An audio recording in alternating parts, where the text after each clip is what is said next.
పాత రోజుల్లో స్తంభం ఎత్తాలంటే కొలతల వారీగా మనుషులు తవ్వేవాళ్ళు. ఒక 10 మంది మనుషులు తాడులు వేసుకుని నిచ్చెనలు కర్రలతో సహాయంతో చాలా కష్టపడుతూ లేపేవారనమాట పాపం. వర్క్ కూడా కొంచెం లేటుగా అయ్యేది. కానీ ఇప్పుడు మిషన్స్ ద్వారా స్తంభాలు త్వరగా ఎత్తగలుగుతున్నాం. పని కూడా త్వరగా చేసి కరెంటు కుదిరినంత త్వరగా ఇవ్వగలుగుతున్నాం. అనుభవం ఉన్న డ్రైవర్స్ అయితే త్వరగా పోల్‌ని ఎత్తగలుగుతారు. పని కూడా త్వరగా అవుతుంది కాబట్టి వర్క్ కూడా మనకు లేట్ అవ్వకుండా ఉంటుంది.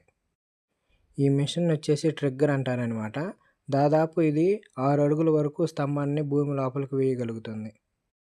ఈ మిషన్స్ ఉండటం వల్ల ఒకరు లేదా ఇద్దరు మనుషులకు మాత్రమే కొంచెం పని కలుగుతుంది. అది పోల్ లిఫ్ట్ చేసిన తర్వాత దాన్ని నేరుగా తీసుకెళ్ళేసి ఆ ట్రిగ్గర్ వేసిన గుంతలో పెట్టేస్తారనమాట. పెట్టిన తర్వాత కొన్ని రాళ్ళు అవన్నీ మట్టి వేసేసి గట్టిగా కూర్చేస్తారు. ఈ ట్రిగ్గర్ కూడా పోల్ వైశాల్యం ఎంత ఉందో అంతవరకే వేస్తుందనమాట. అప్పుడు కొంచెం పోల్ డ్యామేజెస్ కూడా తక్కువగా ఉంటాయి మనకి.